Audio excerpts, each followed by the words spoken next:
ত্রিপুরার মাটিতে শুধুই পদ্ম ফুলের চাষ হবে, অন্য কোনো রাজনৈতিক দলের প্রতীক রাজ্যে থাকবে না। কারণ জনগণ কংগ্রেস এবং সিপিআইএম দল ত্যাগ করে বিজেপি দলে যোগদান করছেন।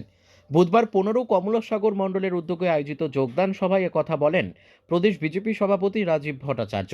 এদিন কংগ্রেস এবং সিপিআইএম দল ত্যাগ করে 142টি পরিবারের 554 জন ভোটার ভারতীয় জনতা পার্টিতে যোগদান করেন।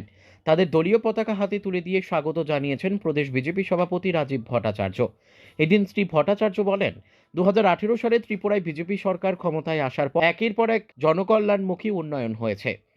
তাই মানুষ দিকে দিকে বাম ও কংগ্রেসের দল ছেড়ে বিজেপিতে যোগদান করছেন। তার কটাক্ষ, সিপিএম এর 25 বছরের রাজত্বে বহু কংগ্রেস করার অপরাধে বহু কর্মী খুন হয়েছেন, বহু জায়গায় অগ্নিসংযোগ হয়েছে, কংগ্রেস কর্মীদের বাড়িঘরে হামলা হয়েছে। আজ সেই কংগ্রেস সিপিএম এর সাথে আতাত করেছে।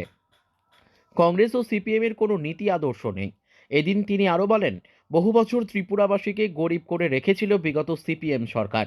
তাই আজ নরেন্দ্র মোদীর নেতৃত্বে বিজেপি সরকারে জনগণ দলে দলে যোগদান করছেন।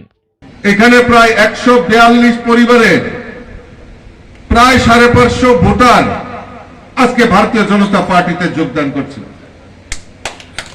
আমি তাদেরকে স্বাগত জানাচ্ছি, অভিনন্দন জানাচ্ছি, শুভেচ্ছা জানাচ্ছি। বন্ধুগণ, ভারতীয় জনতা পার্টিতে কেন সামিল হচ্ছে? আর ভারতীয় জনতা পার্টি এই ত্রিপুরা রাজ্যে 2018-তে ভারতীয় জনতা পার্টি সরকার প্রতিষ্ঠার পর একের পর এক জনকল্যাণমুখী কর্মসূচি বাস্তবায়নের লক্ষ্যে সরকার কাজ করছে।